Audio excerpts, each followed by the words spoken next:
काफी लोग हैं जो, जैसे रणदीप ने बोला, सबको चांस तो नहीं मिलेगा, मगर हमारी कोशिश होगी कि ज्यादा से ज्यादा लोगों को चांस मिले। कोरोना वायरस की सिचुएशन आप सब जानते हो। देश में जो हालत है वो आपके लिए, आपके सामने है, बिल्कुल क्लियर है। कुछ दिन पहले सरकार ने स्टेप्स लिए और मैं इन स्टेप्स के बारे में थोड़ा सा कहना चाहता हूं।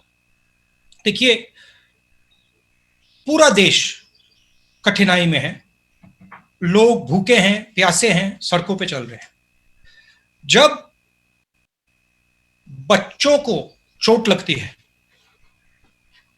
तो मां जो होती है वो बच्चे को कर्ज नहीं देती है। मां जो होती है बच्चे को एकदम मदद करती है। और जो मेरा डिसअपॉइंटमेंट है, और मैं राजनीतिक तौर से नहीं बोल रहा हूं, मैं Hindustan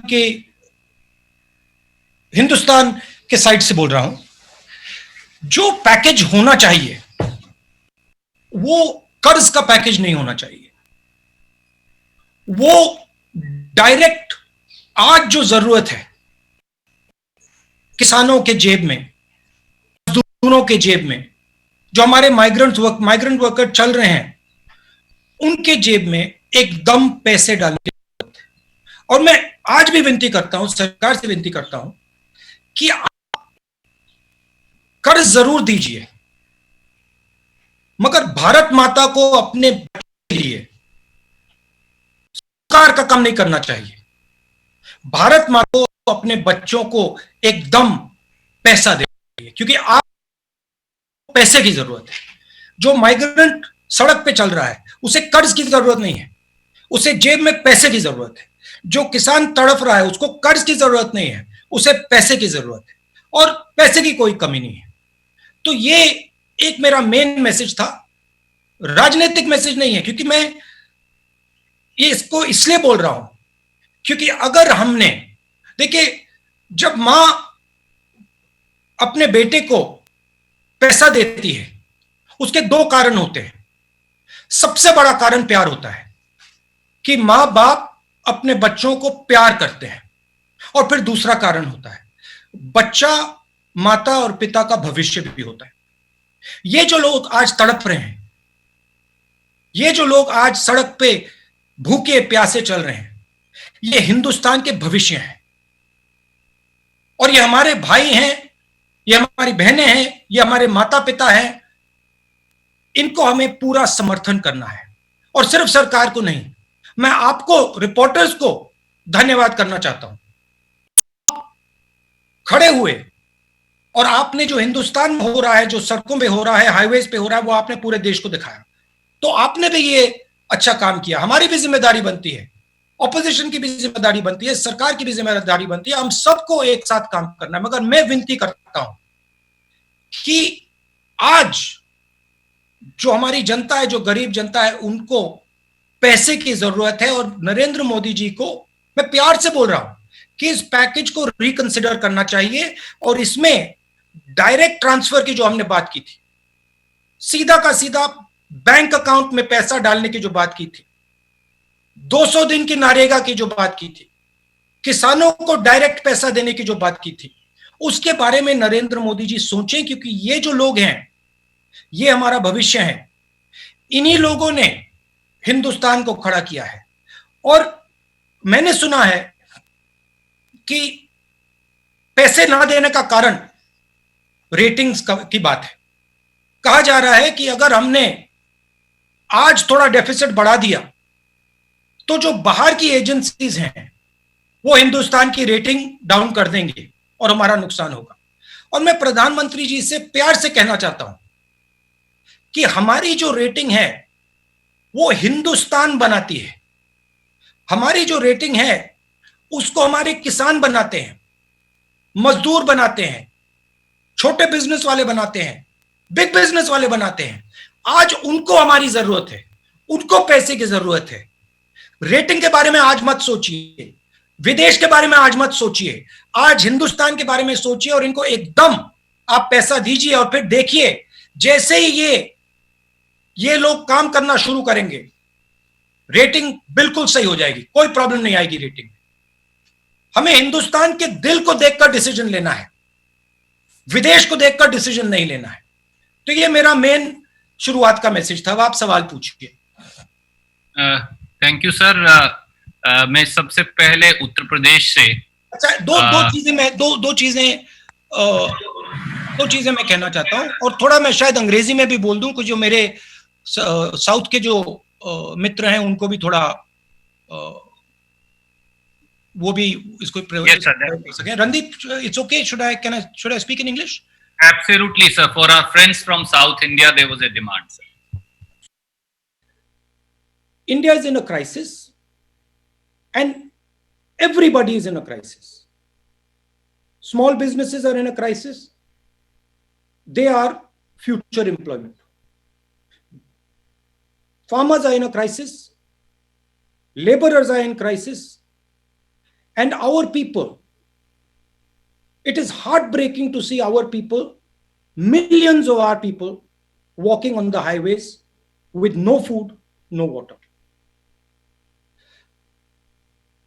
I don't want to make a political statement, but I have a serious reservation about the nature of the package that the government has given. And I would like the government to reconsider. It is good that they have taken this step. It's not a bad step.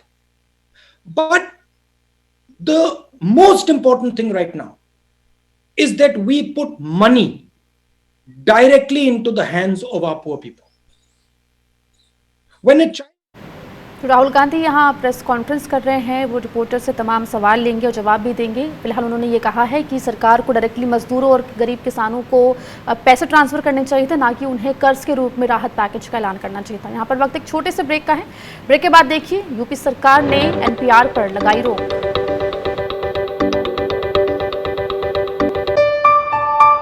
चलो इतिहास के कुछ पन्ने पलटते हैं,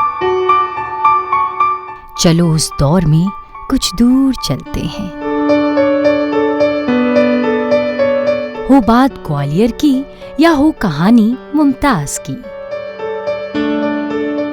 बेगम नवाब की झलकियां या हो बात काले ताज की, हर तरफ पसरा यहाँ इतिहास है। यूं ही नहीं कहते सभी, मध्य प्रदेश तो कुछ खास है। वक्त के निशान।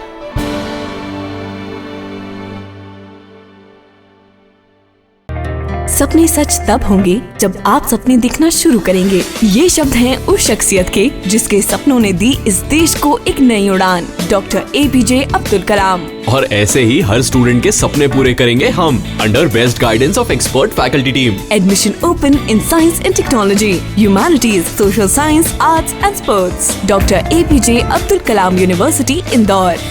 Further details, contact 1800-300-2607 श्री सत्य साई यूनिवर्सिटी का MP में पहला AICTE न्यू दिल्ली प्रमाणित स्कूल ऑफ डिजाइन, जहां है industrial, communication and textile design courses. या चुने श्री सत्य Sai university of technology and medical science, जहां है engineering, pharmacy, management, agriculture, homeopathy, law, dairy technology और BHMS जैसे कई कोर्सेज। अधिक जानकारी के लिए विजिट करें स्कूल ऑफ डिजाइन की वेबसाइट www.sssutms.co.in या कॉल करें 9826293590।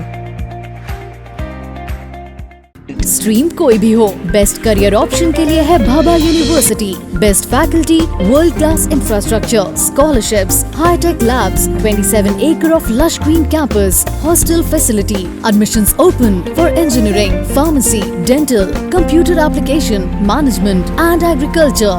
Bhabha university at Hoshangabad road, Bhopal. Call 9165025500।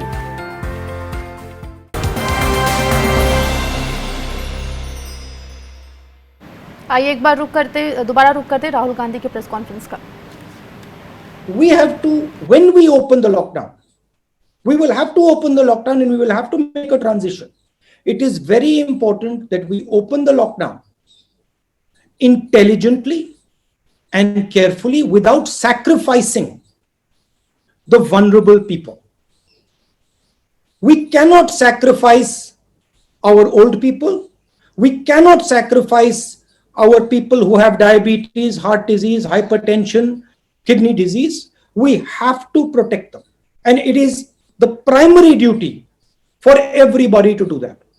Hindi में भी ये आखिरी बात बोल देता हूं, जहां तक लॉकडाउन का सवाल है, लॉकडाउन एक ऑन ऑफ स्विच नहीं है. लॉकडाउन को समझदारी और होशियारी से हमें लिफ्ट करना है, ध्यान से लिफ्ट करना है. ये एक इवेंट नहीं है, ये एक प्रोसेस है और इसको हमें ध्यान से, होशियारी से और समझदारी से लिफ्ट करना है. और सबसे जरूरी बात, जो हमारे वनरेबल लोग हैं, जो बुजुर्ग लोग हैं, जो हार्ट पेशेंट्स हैं, जो लंग डिजीज के पेशेंट्स हैं, जो हाइपरटेंशन के पेशेंट्स हैं, जो किडनी डिजीज के पेशेंट्स हैं, उनकी रक्षा हमें कर ये लॉकडाउन हटाना है. तो ये मेरा ओपनिंग स्टेटमेंट था. अब आप कोई भी सवाल पूछिए. धन्यवाद.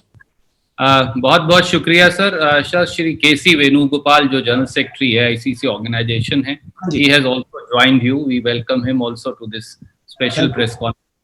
May I sir begin I thought you were saying KC Venugopal is going to ask me a question. अनुभव जी को हम ढूंढ रहे हैं. अनुभव जी, can you find? आप अपना सवाल पूछेंगे. आप अपने आप को अनम्यूट करिए और सवाल पूछिए. अनुभव जी. अनुभव जी को हम ढूंढ रहे हैं. राहुल जी, सबसे पहले तो नमस्कार. एक सेकंड अनुभव जी, can you find? Rahul ji, आवाज जा रही मेरी आप तक? गुलाबी रंग का पर्दा है इनके पीछे. हमें चेहरा नहीं दिख रहा है. रेड पर्दा है, गुलाबी पर्दा. हाँ, गुलाबी पर्दा है और क्रीम कलर का शर्ट पहना है इन्होंने. हाँ, मिल गए. हाँ, थैंक यू. राहुल जी नमस्कार. सबसे पहले तो कैसे हैं आप? ठीक है. जो बात आपने कही, सबसे पहले सवाल वही है कि जिस तरीके से जब अर्थव्यवस्था गोता लगाने लगी, तब केंद्र सरकार ने 20 लाख करोड़ के पैकेज का ऐलान किया. 3 फेजेस में ये पैकेज जो है वो दिए भी जा चुके हैं, लेकिन तमाम सारे जो इंडस्ट्रियलिस्ट हैं उनको समझ में नहीं आ रहा है. उनका ये कहना है कि अगर ये लोन देने की बजाय जो पिछला लोन था उसको माफ करते तो ये शायद ज्यादा बेहतर होता, क्योंकि लोन दे रहे इंडस्ट्री चलेगी, जब डिमांड नहीं होगी तो सप्लाई कहाँ करेंगे. एक सबसे बड़ी वजह वो है, और आपने वो बात कही भी. दूसरा, क्या आपको लगता है कि ये ज्यादा बेहतर होता कि 20 लाख करोड़ को राज्यों को दे देते और वो अपनी सुविधा के अनुसार से जिसको जितनी जरूरत होती उतना पैसा वो देते खुद? देखिए, आपने जो डिमांड की बात बोली वो बिल्कुल सही बात है. ये जो कोरोना का प्रॉब्लम है, ये अजीब सा प्रॉब्लम है, क्योंकि इसमें दोनों साइड पे प्रॉब्लम आ रही है. नॉर्मली इकोनॉमिक्स में डिमांड का प्रॉब्लम होता है या सप्लाई का प्रॉब्लम होता है. इसमें डिमांड और सप्लाई दोनों बंद पड़े हैं. तो इसमें आपको, सरकार को, दोनों डिमांड और सप्लाई को एक साथ स्टार्ट करना है.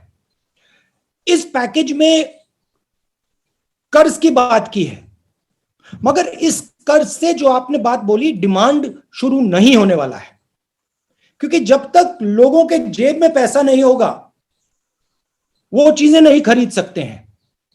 तो मैंने शुरुआत में बोला कि इस पैकेज को रिकंसिडर करना चाहिए नरेंद्र मोदी जी को, और उसमें एक डिमांड फायर करने का एक सेक्शन डालना चाहिए. उसमें न्याय जैसी योजना हो, आप उसको दूसरा नाम दे दीजिए, मगर डिमांड को स्टार्ट करने के लिए, डिमांड को फायर करने के लिए उसमें पैसा देने की जरूरत है. और अगर हमने पैसा नहीं दिया और डिमांड नहीं चालू हुआ तो बहुत बड़ा आर्थिक नुकसान होगा, बहुत बड़ा नुकसान देश को होने जा रहा है. राज्यों को मैंने कहा कि कोरोना से ज्यादा नुकसान जो आर्थिक नुकसान होगा वो होगा. नहीं, राज्यों को अगर पैसा देते तो ज्यादा बेहतर नहीं होता? नहीं, देखिए, नहीं, डिलीवरी आप कैसे भी करिए, पैसा जनता के जेब में आना चाहिए, क्योंकि जब जनता के जेब में जाएगा तो ही डिमांड क्रिएट होगा. वो मोदी जी के ऊपर है, मोदी जी के ऊपर है कैसे पहुंचाना है। अगर वो स्टेट गवर्नमेंट्स को यूज करना चाहते हैं वो भी कर सकते हैं, अगर वो नेशनल गवर्नमेंट डायरेक्ट करना चाहते हैं वो भी कर सकते हैं, मगर मेरा कहना है कि बहुत जरूरी है कि गरीब लोगों के जेब में डायरेक्ट पैसा जाए। धन्यवाद राहुल जी, धन्यवाद। Thank you. क्या मैं सब दोस्तों को ये रिक्वेस्ट कर सकता हूं कि एक राउंड में कृपया एक सवाल पूछें, दूसरे राउंड में हम कोशिश करेंगे। अब मैं सीधा देश के दूसरे कोने में केरल जाता हूं और एशिया नेट से Prashant ji is here from Asianet. Prashant ji, will you please ask your question? Prashant ji from Asianet in Kerala. Can you just yeah, okay. Yeah, can you see me, Mr. Gandhi? Yes, we can. No. He also Hello, has Mr. a pink Rahul Gandhi. ball. Thank you for this interaction. Prashant, yes, I see you. How are you? Yeah, fine. Actually, the package announced by the center, that is mainly loan based, and they are saying that this is to increase the infrastructure in a long-term basis. Also, they are coming up with structural reforms. So, do you think that these measures will help? Because immediate cash transfer is what you ask, but do you think long-term measures like infrastructure development is also needed? As I am from Kerala, though Mr. Randeep Surjewala said that only one question can be asked. Can I also know about your opinion about the Kerala model of tackling this coronavirus, especially the situation in Wayanad? Because your party is also at loggerheads with the government there. As I'm a member of parliament from Kerala, I will answer your Kerala question as a special request. First point, the most important thing right now, as I stated, is to fire demand, to start the demand and the supply. And for that, we need to give money directly to people. Absolutely, infrastructure is key. Absolutely, we have to think about these things. But right now, the priority is putting money directly into the hands of the people. It's like when you want to start an engine, you have to put fuel into the carburetor. If you do not put fuel into the carburetor, you turn the key, nothing will happen. My worry is that when the engine starts, there will be no fuel in the carburetor, it will not start. Then we will have a very serious problem. Going to your Kerala question, look, Kerala has a history of success in healthcare and education. And this is something that has been going on for many years. It is there. It has been the case during UDF and during LDF. And I think it is credit to the people of Kerala that they put an effort and value these fundamental things. So I would call this success against coronavirus a success of every single person in Kerala. And I think it is a tremendous success of all Keralites, and it is an example for others. Thank you, sir. Thank you, Prashant ji. May I now go to the another side of the country, to Gujarat. Ronak Patel ji is here from ABP Asmita. Hi Rahul. थोड़ा रौनक पटेल जी, थोड़ा background आपका कैसा है? मेरा yellow है. Yellow है. Ronak ji has interviewed. He is right next to Vaishali on the screen. Rahul ji मिले आपको? नहीं. रौनक Patel. He is on screen number 2. या मिल गए. राहुल, मेरा सवाल ये था कि पिछले कुछ दिनों से जो भी वारदातें हो रही है, दुखद घटनाएं हो रही है, सभी खास करके जो मजदूर है, माइग्रेंट लेबर से, चाहे गुजरात से हो या अलग अलग स्टेट से, उनके साथ दुर्घटना भी होती है. ऐसे दृश्य भी आते हैं जो आपको झंझोड़ते हैं. आप क्या मानते हैं इस स्थिति के जिम्मेदार कौन है?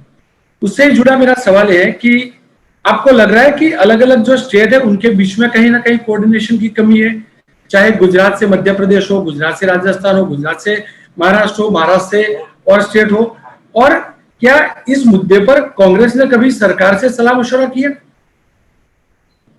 देखिए, ये गलती देने का टाइम नहीं है, ये फिंगर पॉइंटिंग का टाइम नहीं है. आज हिंदुस्तान के सामने बड़ा प्रॉब्लम है और इस प्रॉब्लम को हमें रिजॉल्व करना है। ये छोटा प्रॉब्लम नहीं है, ये बड़ा प्रॉब्लम है। जो लेबर की बात है, ये बहुत चैलेंजिंग प्रॉब्लम है। तो मैं फिंगर पॉइंटिंग नहीं करना चाहता हूं, मैं बस ये कहना चाहता हूं कि ये जो लोग सड़कों पे चल रहे हैं, इनकी मदद हम सबको करनी है। सिचुएशन ये है कि बीजेपी सरकार में है और उनके हाथ में सबसे बड़े औजार हैं,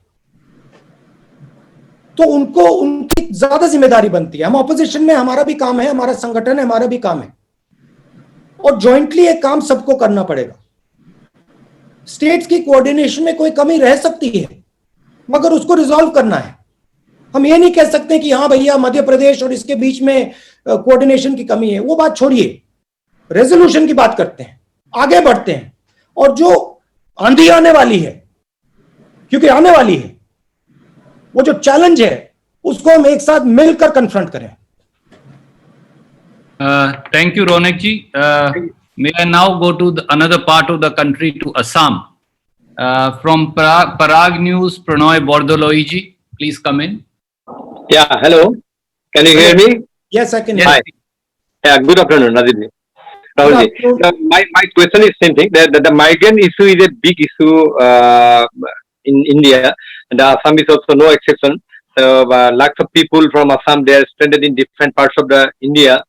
So what do you think? Whether the government of Assam as well as the government of India is doing appropriate step? They are doing properly to evacuate the people from those places to their home states. As I already mentioned, it is a very challenging job. There might be discrepancies, but I don't want to raise or finger point about the discrepancies. This is not the time or the place. Whenever something like this happens, it is easy to point fingers. I don't want to do that. But our people are in pain. They are struggling. Millions of people are walking towards their homes. And it is our duty as the opposition, it is the duty of the government of India and all of us to protect them, to help them. And so I think the spirit should be one of trying to do as much as we can to make their life easier.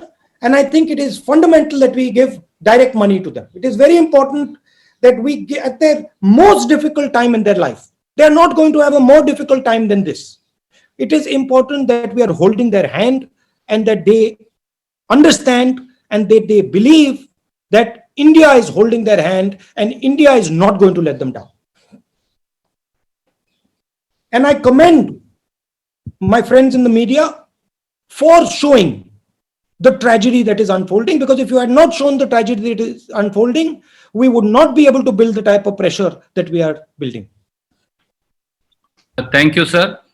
May I now come back to Rajasthan, and Yogesh Sharma ji from First India, kindly ask your question. Yogesh Sharma ji, First India. Yogesh ji, आपका camera, आवाज आ रही है? Yogesh Sharma ji, okay जी जी। राहुल जी, ये बड़ा अहम सवाल है और सबसे पहले तो आपका बहुत बहुत आभार कि आपने हम सबसे बात की। राहुल जी, सबसे जरूरी सवाल, आपने 12 फरवरी को ट्वीट किया था और 12 फरवरी को आपने ट्वीट कर केंद्र की सरकार को आगाह कर दिया था, इस भयानक आपदा को लेकर ट्वीट कर दिया था, बता दिया था और ये बता दिया था कि ये संकट हर राज्य में फैलेगा। क्या मानते हैं आप बड़ी चूक हुई? और उसके बाद आज जब पूरा देश में हजारों लाखों प्रवासी किसी न किसी राज्य में पैदल चल रहे हैं, किसी न किसी राज्य में पैदल चलते हुए इनकी मौत भी हो रही है, बच्चे, बूढ़े, छोटे बच्चे, और ऐसी भयावह हालात पैदा हुए, तो क्या लगता है केंद्र और राज्य दोनों सरकारें वो अपना विश्वास उन्होंने प्रवासियों के मन में खो दिया? और ये तमाम जो हालात है उसको लेकर क्या कांग्रेस पार्टी का कोई एक्शन प्लान है आपकी नजर में? आपने किराए को लेकर जरूर पहल की सोनिया जी ने, लेकिन क्या किराया काफी होगा, क्योंकि लोग तो पैदल चल रहे हैं? जी नहीं, हमारे स्टेट्स में हम पूरी तरह सपोर्ट देने की कोशिश कर रहे हैं। हमारे स्टेट्स में हम डायरेक्टली पैसा दे रहे हैं, छत्तीसगढ़ सरकार डायरेक्टली पैसा दे रही है। हम मनरेगा पे फोकस कर रहे हैं, मनरेगा को हम डबल करने की कोशिश कर रहे हैं। तो हमारी स्ट्रैटेजी है। जहां तक अर्ली वार्निंग की बात है, सच है कि मैंने ये बात फरवरी में उठाई, मगर देखिए अब ये कहना उसका कोई मतलब नहीं है। अब किसने उठाई, कब उठाई, क्यों उठाई, वो अलग बात है, हो गया वो। ये जो तूफान है ये अभी आया नहीं है। ये आप मत सोचिए कि तूफान आ गया है, तूफान अभी सामने आ रहा है, और वो तूफान आर्थिक तूफान है और उससे बहुत सारे लोगों को चोट लगने वाली है। तो फिंगर पॉइंटिंग नहीं करनी, मगर जो ऑपोजिशन का काम है, मैं आपसे क्यों बात कर रहा हूं, क्योंकि मैं सरकार पे दबाव डालना चाहता हूं। मैं सरकार को कहना चाहता हूं, देखिए तूफान आ रहा है, आर्थिक बहुत जबरदस्त आर्थिक डैमेज होने वाला है, और आप डायरेक्टली पैसा डालिए, लोगों के जेब में पैसा डालिए, डिमांड क्रिएट करिए। तो मैं दबाव डालने के लिए कर रहा हूं, और मैं जानता हूं कि अगर हम थोड़ा दबाव डालें और अच्छी तरह से समझाएं तो सरकार सुन भी सकती है। और मुझे लगता है, मुझे भरोसा है कि अगर सरकार के लोग विपक्ष की बात अच्छी तरह सुने, क्योंकि उसमें थोड़ी सच्चाई है, अगर अच्छी तरह सुने वो तो हमारी बात मान लेंगे। इसलिए मैं दबाव डाल रहा हूं थोड़ा। ऑपोजिशन का काम यही है। बहुत बहुत शुक्रिया सर। शुक्रिया योगेश जी। मैं अब बिहार में टीवी 18 बिहार झारखंड दिवाकर जी हैं, कृपया वो आएंगे। दिवाकर जी अपना सवाल पूछिए। नमस्कार दिवाकर जी। राहुल जी, आपने माइग्रेंट लेबर्स की बड़ी समस्या आपने, भैया थोड़ा जोर से बोलेंगे प्लीज। हाँ राहुल जी, आपने माइग्रेंट लेबर्स का जिक्र किया। प्रवासी मजदूर जो कोरोना का संकट काल है सबसे ज्यादा प्रभावित हुआ है, और आपने कहा कि लॉन्ग टर्म सॉल्यूशन ढूंढने की जरूरत है। अब वक्त आ गया है कि लॉन्ग टर्म सॉल्यूशन होने चाहिए। मेरा सवाल है कि आप प्रधानमंत्री होते अगर, तो आप 3 कौन से बड़े कदम उठाते जिससे फौरी तौर पर राहत होती और लॉन्ग टर्म सॉल्यूशन ढूंढा जाता? क्या उदारीकरण की वो व्यवस्था जिम्मेदार नहीं है जो गांव, खेतों और हमारे घर की दहलीजों से रोजगार खत्म कर दिए, मौके खत्म कर दिए, और गिनती के कुछ शहर खड़े किए, आइलैंड खड़े किए, जहां रोजगार को लेकर हम भटकते हैं और पलायन को मजबूर होते हैं।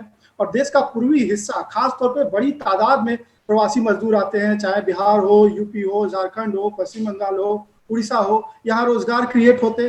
तो क्या उदारीकरण की वो व्यवस्था जिम्मेदार नहीं है, और वो सरकारें जो आगे ले जा रही थी वो व्यवस्था, उस व्यवस्था को वो जिम्मेदार नहीं है? आप विवाद तरीके से अपनी बात रखते रहे। मैं प्रधानमंत्री नहीं हूं, तो ये आपका हाइपोथेटिकल क्वेश्चन है, तो मैं आपका हाइपोथेटिकल क्वेश्चन तो जवाब नहीं दूंगा। मगर मैं ऑपोजिशन लीडर हूं, तो मैं आपको बता सकता हूं कि मुझे शॉर्ट टर्म में, मीडियम टर्म में, लॉन्ग टर्म में मेरी क्या सोच है। शॉर्ट टर्म में डिमांड को आप फायर कीजिए। शॉर्ट टर्म में आप जो छोटे और मीडियम बिजनेस वाले हैं जो हिंदुस्तान को रोजगार देते हैं, उनकी आप रक्षा कीजिए, और जो आर्थिक तूफान आने वाला है उसके लिए आप प्रिपरेशन शुरू कर दीजिए।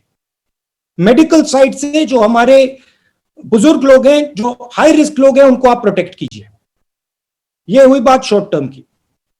मीडियम टर्म की बात जो है, ये जो स्मॉल एंड मीडियम बिजनेसेस हैं, इनको आप सपोर्ट कीजिए, पूरे देश में सपोर्ट कीजिए। और in small and medium businesses जो 40% रोजगार हिंदुस्तान को दिलवाते हैं, इनको आप फाइनेंशियल सपोर्ट देके इनको आप बड़ा कीजिए, और बिहार जैसे प्रदेशों में ही रोजगार तैयार कीजिए। तो ये ब्रॉडली मैंने आपको बताया। कभी आप मुझसे गहराई में बात करना चाहते हैं तो मैं आपसे गहराई में बात कर सकता हूं इनके बारे में, बट ब्रॉडली जब कोई घर छोड़ के जाता है तो रोजगार के लिए जाता है, भविष्य के लिए जाता है, अपना भविष्य बनाने के लिए जाता है। तो रोजगार की हमारी एक क्लियर कट नेशनल स्ट्रेटेजी होनी चाहिए। Thank you, sir. May I now go to Tamil Nadu? And my friend from Tamil Nadu will pardon my pronunciation, for I'm from Haryana. I think the name is pronounced as Karthi Gai Selvan from Puttiya Talaimurai TV. Karthi ji, where is Karthi ji? Please ask your question. Please unmute yourself. Karthi, please unmute yourself. You're still muted. Karthi, Unmute yourself. can you tell us what your room looks like, or can you give us some indication, because we can't see? It's a white background, sir. He's worn maroon shirt. Yeah. Yes. Can you hear me, sir? Yes, please. Good morning, Rahul sir. Yeah. This is Karthik Chilvan from Pudhiya Talaimurai. You can call me as Karthik. Yes, it's new generation media. Yeah. Happy to have this session. Rahulji, the center has been claiming that the schemes announced for 20 lakh crore is to rebuild India using the crisis as an opportunity. Don't you see like that? It's like 1991 where we went for a reformation. Similarly, we are using this corona crisis as an opportunity to rebuild India. That's what the center claims. Don't you see like that? I mean, I wouldn't like to compare what is going on right now to the crisis in the 90s. I don't think that is a correct comparison. I don't think this type of crisis has happened not only in India but in the world. A crisis of this nature has not happened for a very long time. If we want to think about an opportunity into the future, we have to think about our present. You cannot imagine a future and then say, I'm not bothered about the present. And so, if you want to have a future, you have to defend your present. And currently, there is tremendous pain. In Tamil Nadu, I know many, I've seen pictures of many migrants who are walking from Tamil Nadu. These people are the future of India. We have to protect them. We have to support them. We have to give them money. We have to make them confident.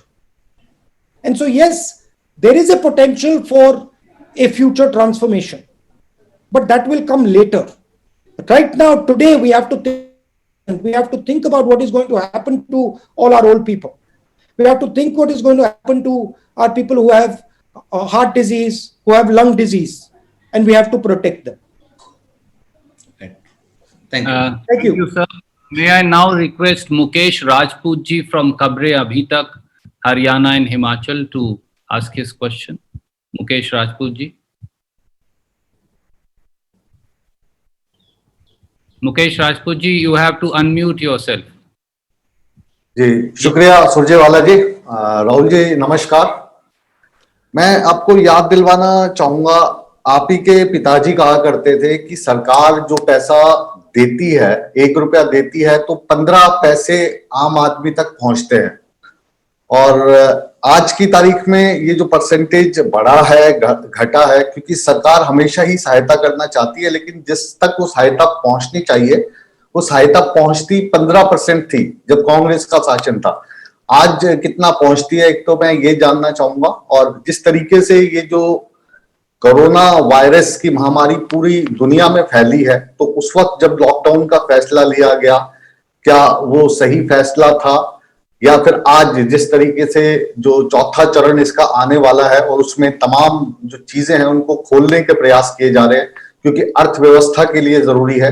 तो आपकी दृष्टि में अर्थव्यवस्था जरूरी है, लोगों का सही सलामत रहना जरूरी है, किस तरीके से आप इन सब चीजों को देखते हैं? ये जो आप एक चॉइस दिखा रहे हैं जी, कह रहे हैं कि या अर्थव्यवस्था को प्रोटेक्ट किया जाए या हेल्थ को देखा जाए, ये एक फॉल्स चॉइस है।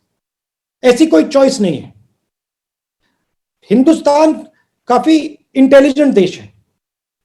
हम अगर ठीक से प्लानिंग करेंगे तो हम दोनों चीजों को बैलेंस करके निकाल सकते हैं। मैं यहां ये नहीं कहना चाहता हूं कि लॉकडाउन ठीक था, लॉकडाउन गलत था। मुझे यह दिख रहा है कि लॉकडाउन हुआ और अब हमें लॉकडाउन से होशियारी से, इंटेलिजेंस से, समझदारी से निकलना है। किस प्रकार निकलना है?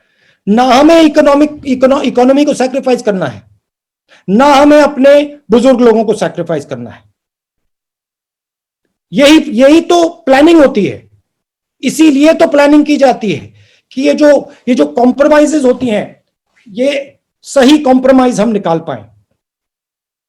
तो आइडिया होना चाहिए कि जो हमारे रिस्की लोग हैं, कमजोर लोग हैं, उनको पूरा प्रोटेक्ट करें और अर्थव्यवस्था को जल्दी से जल्दी शुरू करें। ये एक चॉइस नहीं है, ये एक फॉल्स चॉइस है कि एक ही करा जा सकता है, दोनों करे जा सकते हैं।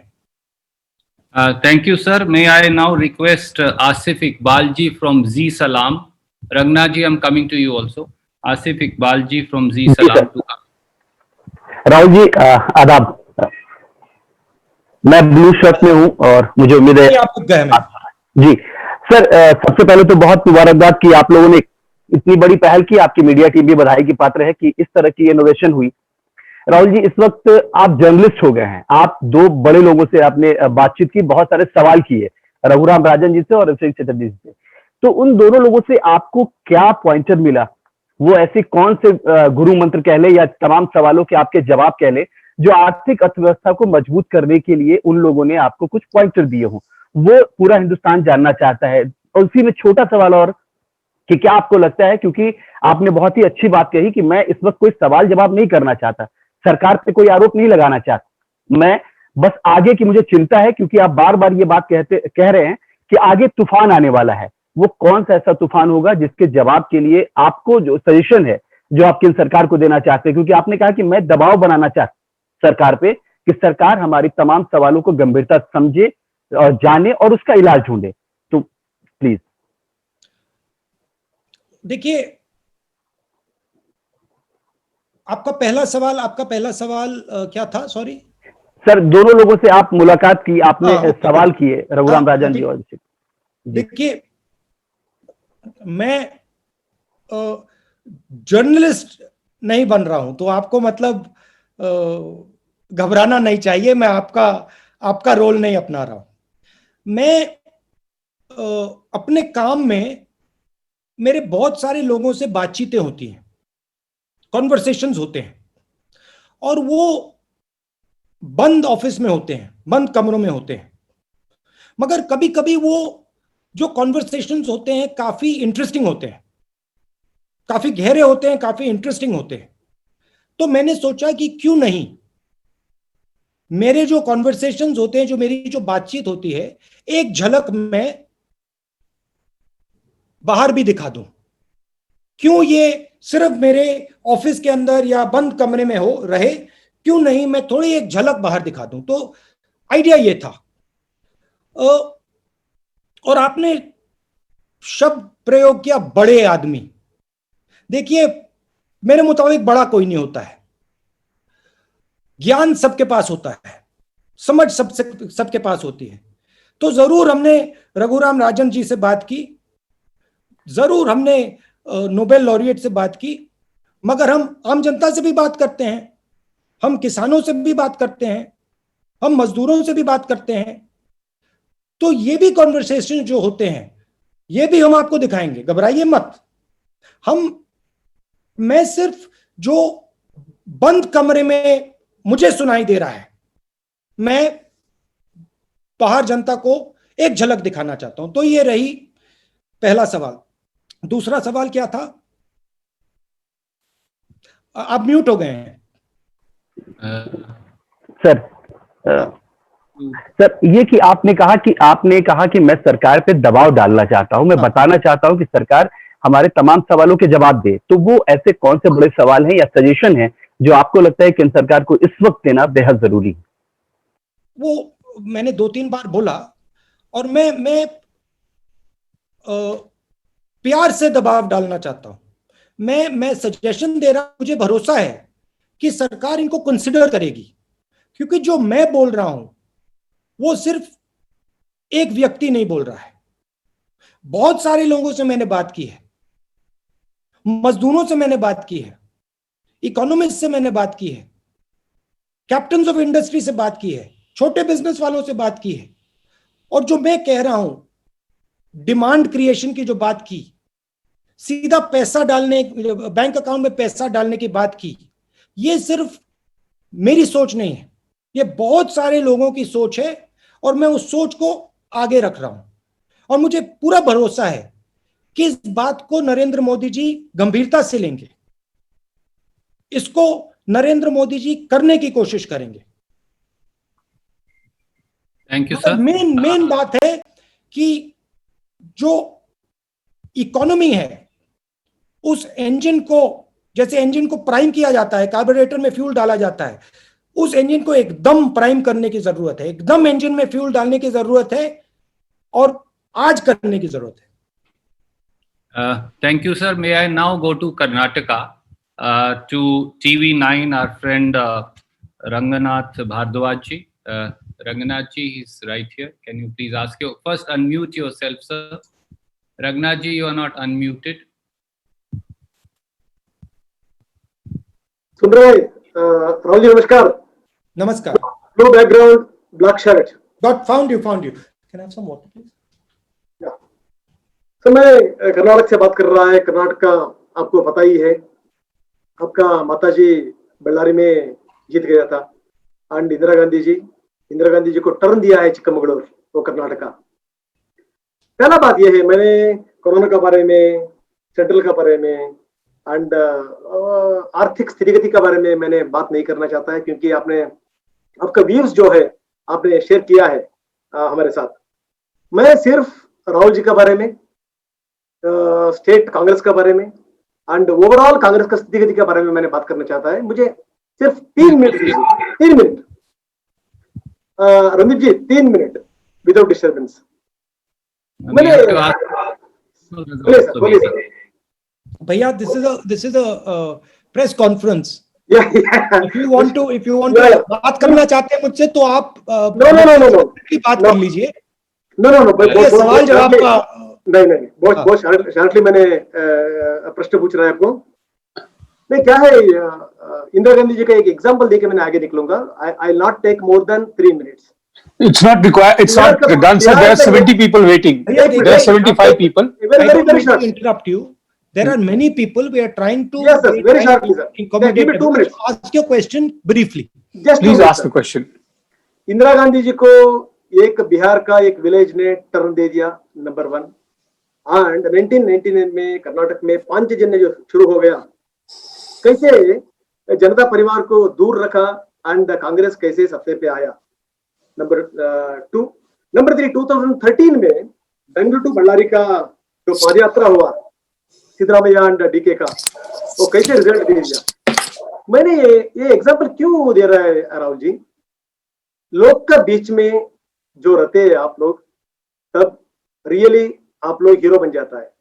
मेरा प्रश्न ये है, आपके साथ बहुत बड़ा पार्टी है, पार्टी का लेगेसी है, इतना बहुत बड़ा मात्रा में कार्यकर्ता है, आप थोड़ा ज्यादा गट्स दिखाना है, मेरा सिंसियर रिक्वेस्ट है। क्योंकि मैंने एक एग्जांपल दे दूंगा, कर्नाटक का एक एग्जांपल देके मैं आगे निकलूंगा।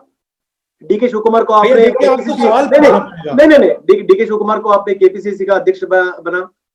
देखिए, कर्नाटक कांग्रेस में एक एंतो आ गया है, उन्होंने एक चैलेंज किया था लाइव में मुझे, हम विलेज जा रहा है, विलेज का लोग के पास हमने जो वेजिटेबल्स है वो हमने खरीद कर रहा है एंड सब हमारा एमएलए को बोला है।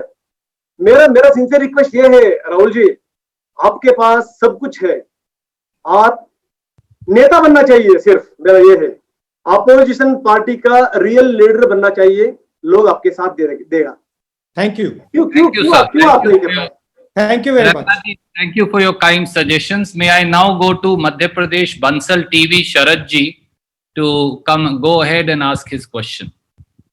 Bansal ji, बिल्कुल धन्यवाद राहुल जी। नमस्कार, मैं शरद द्विवेदी।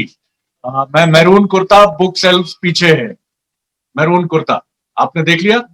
नहीं देख रहे हैं। मैरून कुर्ता पीछे बुक सेल्फ है। हाँ देख लिया जी मैं आपसे जानना चाहता हूं, जब लाखों की संख्या में श्रमिक इस समय लौट रहे हैं अपने अपने गांव को, अपने अपने नेटिव प्लेसेस को, ऐसे में मनरेगा जो यूपीए के समय शुरू हुआ था और एक बड़ा रिवोल्यूशनरी स्कीम माना गया था खेतीहर मजदूरों के लिए, श्रमिकों के लिए, अब ये मनरेगा फिर एक बार इन श्रमिकों की उम्मीद की किरण है, इनकी होप है, इनकी आशा है। क्या और इसको स्ट्रांग बनाने के लिए और मजबूत बनाने के लिए मनरेगा और इफेक्टिव हो, इसके लिए क्या सोचते हैं आप? देखिए, मनरेगा में हमने सजेशन दिया है कि नंबर ऑफ डेज को डबल कीजिए, मगर आज का हिंदुस्तान और 10 साल पहले वाला हिंदुस्तान अलग है। आज बहुत सारे जो हमारे मजदूर हैं वो शहरों में रहते हैं, तो हमारे दो कॉन्सेप्ट्स हैं। एक कॉन्सेप्ट गांव में इनकी प्रोटेक्शन, मनरेगा। दूसरा कॉन्सेप्ट शहर में इनकी प्रोटेक्शन, न्याय योजना, कि डायरेक्ट इनके बैंक अकाउंट में कम से कम मिनिमम पैसा डाला जाए। तो ये ड्यूल स्ट्रेटेजी है, और ये मनरेगा के 10 साल बाद वाला जो हिंदुस्तान है उसके लिए स्ट्रेटेजी है। और हम सरकार से कह रहे हैं कि देखिए, आप परमानेंटली मत कीजिए। न्याय योजना परमानेंट थी, आप टेम्पररीली कर दीजिए। आप टेम्पररीली 3, 4, 5 महीने के लिए न्याय योजना दे दीजिए, उसके बाद बंद कर दीजिए। जरूरत है आज। Thank you, sir. May I now go to West Bengal? ABP Anando Sumande, he's here. Can you please ask your question? Black shirt, black and white curtain. Yeah. Rahul ji, देखिए, इस बारे में कोई शक नहीं है कि 8 करोड़ माइग्रेंट वर्कर्स जो हैं इस देश में, अभी उनका स्थिति, जिस स्थिति से उन्हें गुजरना पड़ रहा है, वो बेहद दुर्भाग्यपूर्ण है। आपने देखा होगा, द हिंदू अखबार ने एक सर्वे किया है जहां दिखाया जा रहा है कि राज्य में क्या हालत है उनका। जिस राज्य में कांग्रेस की सरकार भी है, जैसे महाराष्ट्र में 99% से भी ज्यादा माइग्रेंट वर्कर्स को राशन नहीं मिला है। आपने सही कहा है कि फिंगर पॉइंटिंग नहीं करना चाहिए, लेकिन जहां आपका मिलीजुली सरकार भी है, क्या महाराष्ट्र सरकार पे कांग्रेस दबाव डालेगा कि इन लोगों के लिए कुछ करना चाहिए? एक डिफरेंशिएशन है। कांग्रेस सरकार और अलायंस सरकार अलग होती है। कांग्रेस सरकार में जिस प्रकार से कांग्रेस पार्टी दबाव डाल सकती है, वो अलायंस सरकार पे उतना दबाव नहीं डाल सकती। ये आपको डिफरेंशिएशन देखना पड़ेगा। कांग्रेस सरकार पे एक शॉर्ट टर्म या लॉन्ग टर्म प्लानिंग होगा आप सरकार में। अगर आप कांग्रेस स्टेट्स को देखें एंड छत्तीसगढ़ जैसे स्टेट्स को देखें, तो we are very very aggressive. States where we are in alliance, we put pressure, but it is a conversation with other parties. So it results in a different type of an outcome than when there's only Congress. But we definitely are putting pressure on our partners, and certainly we are pushing Congress governments to be very aggressive in helping the poor migrants who are walking. Thank you, sir. May I now go to Maharashtra, since that's one state I've not gone to so far. Our friend Deepak Bhatuse, if I'm pronouncing it correctly, please apologize for my pronunciation, from Zitas, Maharashtra. Namaskar. Yes, I can see you, sir. दीपक भाई, सवाल पूछिए। आपने फिर mute कर लिया अपने आप को। अनम्यूट करिए Deepak ji in the blue shirt. No, sir, you have to unmute yourself. Deepak ji, you have to unmute. No, you are still not. Yeah. अभी हुआ। राहुल जी नमस्कार। नमस्कार दीपक जी।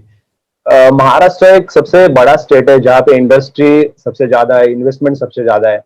लॉकडाउन की वजह से महाराष्ट्र जैसे और भी स्टेट है जिनका रेवेन्यू लॉस बहुत बड़ी पैमाने पे हो रहा है। जैसे अगर महाराष्ट्र की बात करें तो यहाँ का रेवेन्यू लॉस एजम्पशन है कि 1,40,000 करोड़ तक जाएगा। अभी जो 20 लाख करोड़ का पैकेज सेंट्रल गवर्नमेंट ने अनाउंस किया, उसमें स्टेट्स के लिए कोई हिस्सा नहीं है।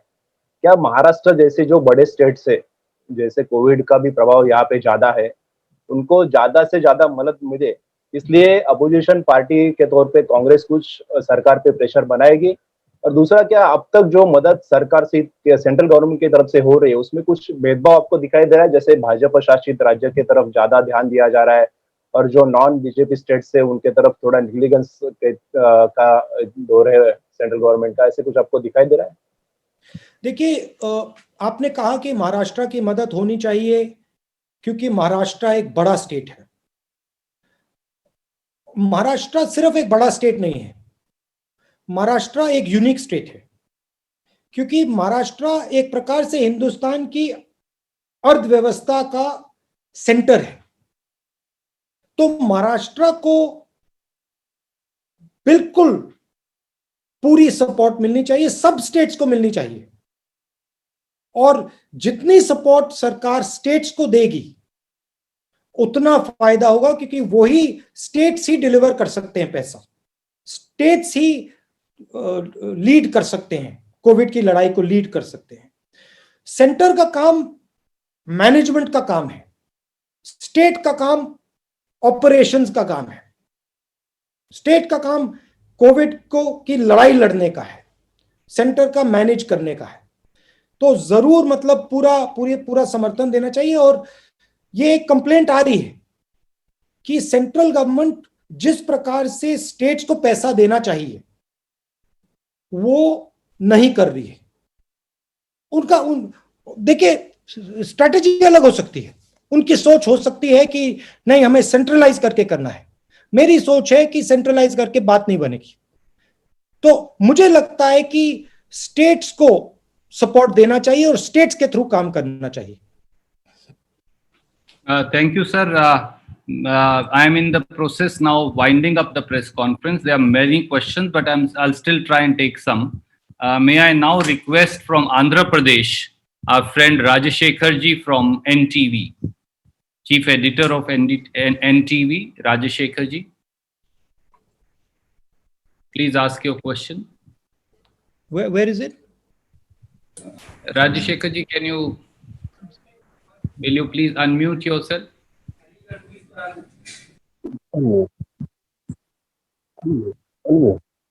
Okay, before I then, since he's next to come in, can I in the meanwhile go to Mr. Balwant Takshak of Punjab Kesari, Delhi, Punjab, Haryana. Shri Balwant Takshak, please. Balwant ji please अपने आप को unmute करिए। राहुल जी नमस्कार। राहुल जी नमस्कार। नमस्कार। एक second, background में पर्दे हैं। पर्दे तो बहुत सारों के पीछे हैं, तो बताइए। हाँ ओके जी, रेड मेरा हाथ ऊपर उठा रखा है मैंने। दिख गए, आप दिख गए राहुल जी। हाँ जी, आरटीआई में एक खुलासा हुआ है। हाँ, आरटीआई में खुलासा हुआ है कि विदेशों से आने वाले अधिकांश यात्रियों को मार्च महीने में स्क्रीनिंग से छूट दी गई थी। क्या आपको लगता है कि ये गंभीर चूक थी जिसकी वजह से हम 2 महीने से लॉकडाउन झेलने को मजबूर है और देश की अर्थव्यवस्था तहस नहस हुई है? इसके साथ ही प्रधानमंत्री ने जो 20 लाख करोड़ का पैकेज घोषित किया है, इससे लोगों के चेहरे पर तसल्ली और संतोष दिखाई देना चाहिए था, लेकिन बेचैनी और पीड़ा ज्यादा है। क्या वजह है इसकी? इसकी वजह यह है कि ये क्रेडिट पैकेज है, इसमें पैसा नहीं है, पैसा डायरेक्टली नहीं दिया जा रहा है। और पूरा हिंदुस्तान जानता है कि आज इस इमरजेंसी में, इस मुश्किल में पैसा डायरेक्ट जाना चाहिए, बैंक अकाउंट में जाना चाहिए, किसान के हाथ में जाना चाहिए, मजदूरों के हाथ में जाना चाहिए, स्मॉल मीडियम बिजनेसेस के हाथ में जाना चाहिए, और वो नहीं हुआ है। और इसीलिए ये बातचीत आज हम कर रहे हैं कि मैं चाहता हूं कि सरकार इसको रिकंसिडर करे, क्योंकि इससे नुकसान होने वाला है। जहां तक फिंगर पॉइंटिंग की बात है, किसने क्या किया, वो मैं नहीं करना चाहता हूं, वो आप मुझसे 3, 4, 5 महीने बाद पूछना। Thank you, sir. Ranjita ji from the ETV Urdu and the entire ETV network, please come in. Ranjita Jha ji. Ranjita ji, first unmute yourself, please.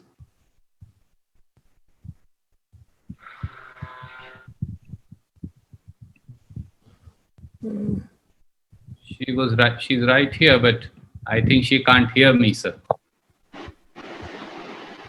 Ranjita ji, can you hear me? I think that she can't hear me, so I'll then now go to Jharkhand, Satish Singh ji from TV 18.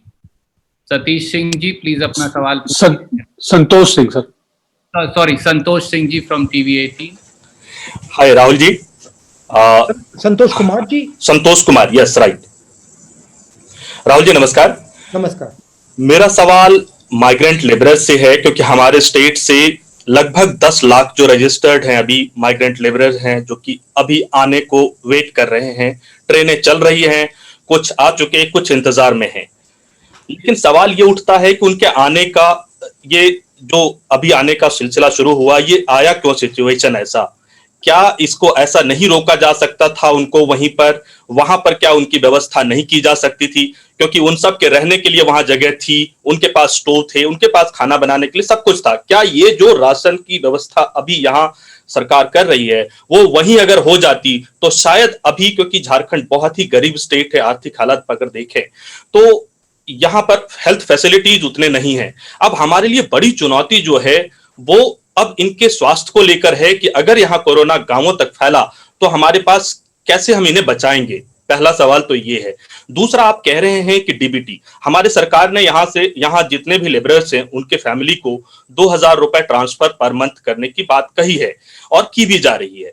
तो ये जो सिलसिला है ये कब तक अभी चलेगा? आपका क्या नजरिया है जो डीबीटी की बात कर रहे हैं? आप कितने डीबीटी की बात कर रहे हैं और कितने समय के लिए कर रहे हैं?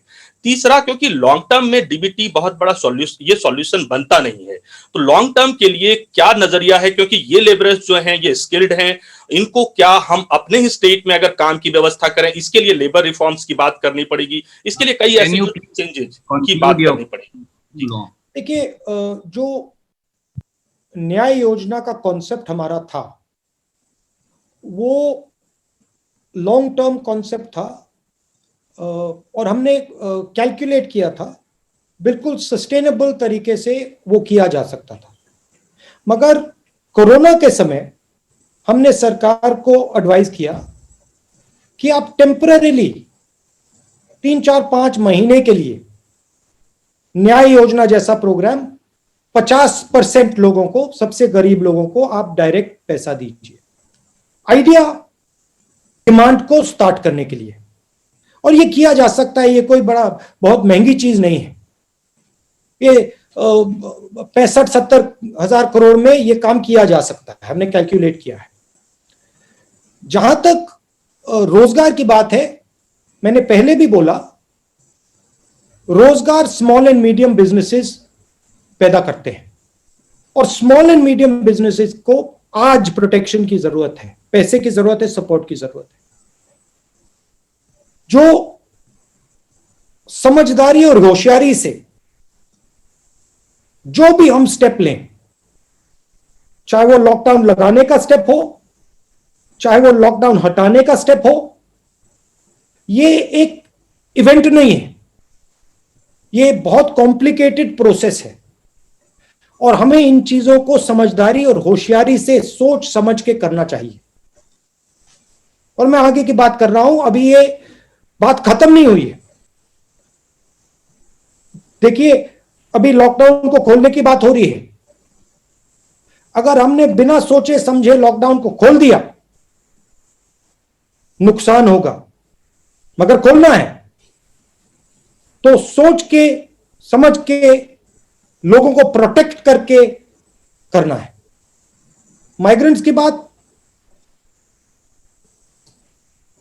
माइग्रेंट्स को सेफली पहुंचाना था, आज भी वो चल रहे हैं. मैंने सरकार को रेकमेंड किया है कि जल्दी से जल्दी इनकी मदद करके इनको होम स्टेट तक पहुंचाया जाए और फिर इनको टेस्ट किया जाए और इनको सेफली घर पहुंचाया जाए. Thank you, sir. I am now concluding. There are many questions, but I want to first come to Odisha because we haven't been able to give a chance there. From Kalinga TV, Somejit Patnaik ji, editor-in-chief, is here. Somejit ji, will you please ask your question? Odisha Kalinga TV.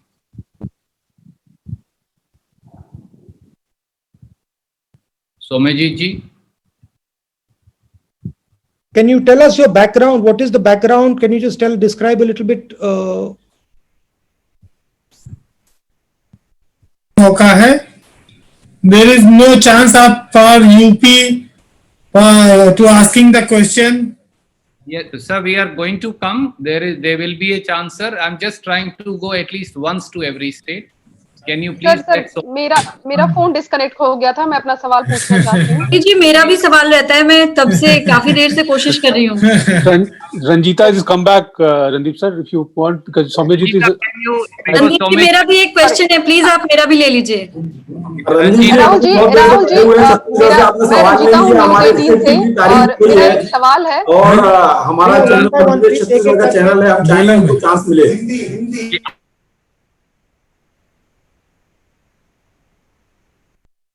आदरणीय साथियों, मेरा आपसे एक अनुरोध है, अगर हम सब बोलेंगे तो किसी का प्रश्न नहीं सुन पाएगा. रंजीता जी, will you now first come in since you had got disconnected, and then we will go to other friends. We will go to Chhattisgarh, sir, don't worry. जी राहुल जी, मेरा सवाल है आपसे कि आपने जितने भी वीडियो कॉन्फ्रेंसिंग के जरिए प्रेस कॉन्फ्रेंस किया है, हमेशा अपने श्रमिक मजदूरों की समस्याओं को रखा. आपने हमेशा कहा कि मजदूरों को लेकर सरकार को एक प्लान बनाना चाहिए. सरकार ने प्लान भी बनाया, ट्रेनें भी चलाई, लेकिन उस ट्रेनों का लाभ कितना लोगों को मिल पा रहा है, ये एक बड़ा सवाल है. लेकिन जो रेल मंत्री है पीयूष गोयल, उन्होंने साफ तौर पर कांग्रेस शासित राज्यों पर आरोप लगाया कि वो अपने राज्यों में ट्रेनों की आवाजाही को लेकर एनओसी नहीं दे रहे हैं. ये आरोप राज्य सरकारों पर लगाया जा रहा है रेल मंत्री के द्वारा. किस तरह से आप इस आरोप को देखते हैं? नहीं, ये बिल्कुल सही नहीं है. कांग्रेस पार्टी ने ये बात उठाई थी. कांग्रेस पार्टी ने ही कहा कि कांग्रेस प्रेसिडेंट ने कहा कि पैसा हम देने को तैयार है. तो ये शुरुआत ही हमने की थी. मगर मैं कोई फिंगर पॉइंटिंग नहीं करना चाहता हूं. मैं सिर्फ ये कहना चाहता हूं कि जो आज मजदूर सड़कों पे हैं, उनको जल्दी से जल्दी सरकार घर पहुंचाए.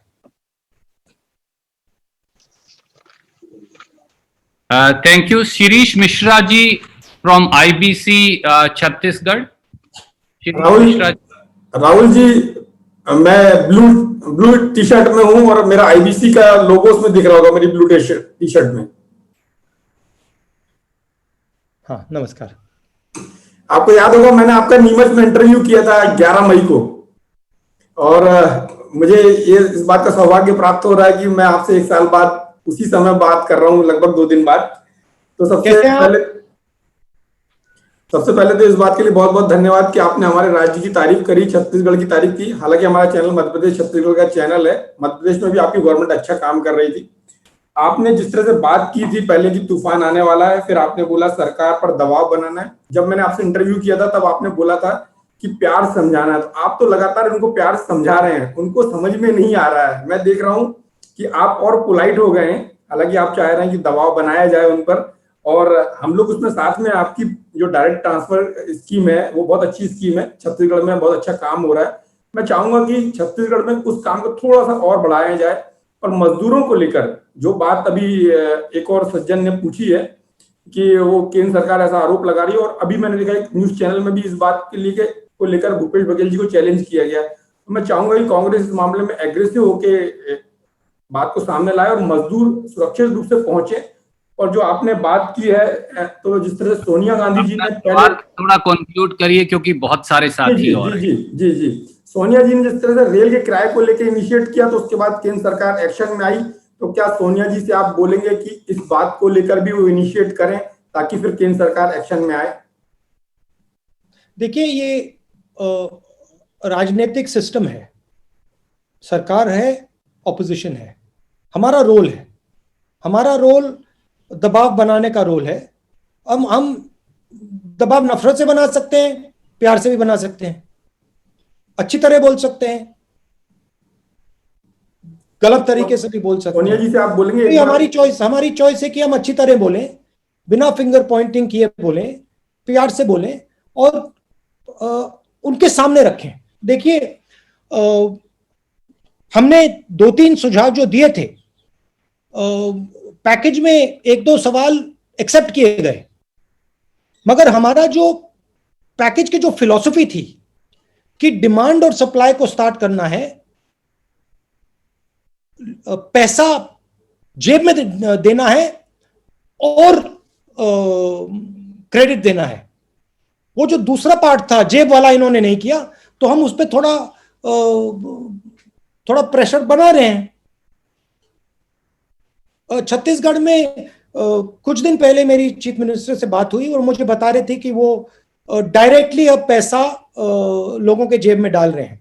तो काफी सक्सेसफुल चीज है, काफी अच्छी चीज है और यही हमारी कोशिश है कि बाकी स्टेट्स में भी ये काम शुरू हो जाए। मगर देखिए एक प्रॉब्लम है जो मैं आपको क्लियर बता देता हूं, और वो सिर्फ छत्तीसगढ़ का प्रॉब्लम नहीं है, वो हिंदुस्तान के हर प्रदेश का प्रॉब्लम है कि जितना पैसा सेंट्रल लीडरशिप को, सेंट्रल गवर्नमेंट को, प्रदेशों को देना चाहिए वो दे नहीं रही है। तो वो भी एक बॉटलनेक बन रहा है। वो सब चीफ मिनिस्टर्स यही कह रहे हैं, बीजेपी के चीफ मिनिस्टर भी ये कह रहे हैं। Thank you sir. Sir Orissa से हम कनेक्ट नहीं कर पाए थे। राधा माधव मिश्रा जी हैं, editor OTV, he is here. Please ask your question. He is logged in from the studio itself. Yes. जी राहुल जी नमस्कार। दो सवाल है मेरा। पहले तो आप पहले भी बोल चुके हैं कि जो कोरोना के लिए टेस्टिंग होता है, RT-PCR टेस्टिंग, उसे एग्रेसिव और स्ट्रेटेजिकली करना चाहिए। तो क्या उसमें कहीं पर चूक हुई है अभी तक? क्योंकि अभी हर्षवर्धन स्वास्थ्य मंत्री जी बोल रहे हैं कि हम इसी महीने में 1 लाख पर डे टेस्ट करने के लिए अभी सक्षम हुए हैं। तो दूसरा सवाल है कि जैसे कि प्रधानमंत्री जी ने बोला है कि लोकल के लिए वोकल बने, तो स्वदेशी प्रोडक्ट के लिए क्या ये सही मौका है? क्योंकि सारे जो माइग्रेंट लेबरर्स हैं अभी गांव लौट रहे हैं, तो जो लोकल प्रोडक्ट्स है, स्वदेशी है, खादी है, उसके लिए एक बढ़िया मौका है। ये एक सही बात है, उसे बढ़ावा देना चाहिए। नहीं, वो लोकल वोकल ये सब बात ठीक है, मगर अभी जेब में पैसे की जरूरत है। तो लोकल वोकल जब ही होगा जब उसके पेट में भोजन होगा। तो इसलिए जल्दी से जल्दी उसको सपोर्ट देनी है। कोरोना के बाद, जैसे पहले किसी ने कहा कि कोरोना के बाद हम अपॉर्चुनिटी निकाल सकते हैं, मगर आज हमें कोरोना से लड़ना है। दूसरा मेरा सवाल था टेस्टिंग को लेकर, क्या एग्रेसिव टेस्टिंग में कहीं पर We will take your second question in the finger Poynting की बात हो जाएगी। टेस्टिंग ठीक नहीं हुई। अब देखिए जो हुआ, अब हमें आगे देखना है। 2-3 प्रॉब्लम्स हैं। एक, इकोनॉमी को उसका स्टार्ट करना है, डिमांड क्रिएट करना है। दूसरा, जो हमारे लेबरर्स हैं, जो मजदूर वापस घर जा रहे हैं, उनको कंफर्ट देनी है, कॉन्फिडेंस देनी है, उनको भरोसा देना है कि वो वापस शहर आ सकते हैं, बिना डरे आ सकते हैं। तो ये 2-3 बड़ी चीजें करनी है। टेस्टिंग की बात आप मुझसे 3-4 महीने बाद पूछिए, मैं आपको पूरा बता दूंगा। Thank you sir. मैं 1.25 घंटा से ज्यादा हो गया है और लगभग 23-24 प्रश्न हो चुके हैं। हमने बाकी के सब सवाल आपने जो आप भेजते जा रहे हैं, मैं नोट करता जा रहा हूं। जो सेकेंड इंटरेक्शन राहुल जी करेंगे, मैं ये प्रयास करूंगा कि वो सारे सवाल जो इस बार नहीं हम ले पाए, उन सारे चैनल्स और साथियों से वो भी हम ले। with permission of Rahul ji, I will say now that if we can conclude, we have about 200 more questions, sir. Can I Randeep ji, can I just say 2 things? Yes, sir. So आप लोगों को थोड़ी comfort मिल जाए। देखिए, हम national media का press conference करते थे और एक्चुअली 2 मीडियाज हैं, एक नेशनल मीडिया है, एक रीजनल मीडिया है। हमारी कोशिश रहेगी कि हम दोनों के साथ बात करें। तो नेशनल मीडिया का प्रेस कॉन्फ्रेंस होगा और रीजनल मीडिया का भी प्रेस कॉन्फ्रेंस होगा, और ये पहला प्रेस कॉन्फ्रेंस है, मगर आप भरोसा करिए ये आखिरी प्रेस कॉन्फ्रेंस रीजनल मीडिया का नहीं होगा। ये रेगुलरली हम आपके साथ बातचीत करेंगे, और जो लोग आज सवाल नहीं पूछ पाए वो कल जरूर सवाल पूछ सकेंगे। और रणदीप जी, जिन्होंने आज पूछा उनको आप लाइन में पीछे कर दीजिए, और जो नहीं पूछ पाए उनको आप लाइन में आगे कर दीजिए। और फिर से कंक्लूड करने के लिए मैं आप सबसे कहना चाहता हूं कि आप सबका बहुत बहुत धन्यवाद, और जो आपने रोल प्ले किया है, जो आपने रिस्क लिया है, जो आपने लेबरर्स की बात उठाई है, सड़कों पे आप उतरे हैं, इसके लिए आपको बहुत बहुत धन्यवाद। पूरा हिंदुस्तान आपको धन्यवाद करता है। नमस्कार।